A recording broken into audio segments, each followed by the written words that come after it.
morning, I'm Air Commodore Terry Van Haren. You're in the Middle East and on Operation Okra. Today we describe to you the maintenance and support cycle that we run for the Australian Super Hornets here behind me. The maintenance cycle starts once the aircraft returns from typically an 8 or a 9 hour mission. The pilots, once they park the aeroplane, they'll go and sign the aircraft off.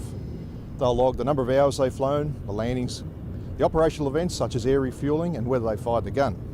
They'll also then log any of the maintenance codes that the aircraft reports to the pilot for any of the systems that need some rectification. The next part of the cycle is the afterflights. He'll send out aircraft and avionics technicians to do a complete inspection of the aircraft.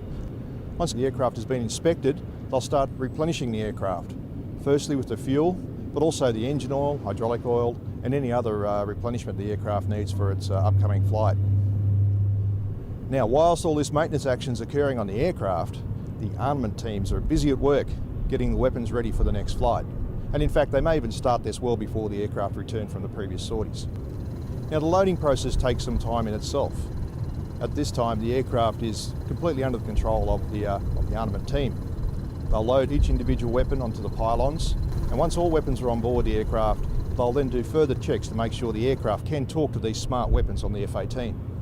Now, many hours before the next mission is programmed for flying, the aircraft flight support team will get to work getting ready air crew's equipment, their helmets, their combat survival vests, their G-suits and all the other equipment they take on their operational missions.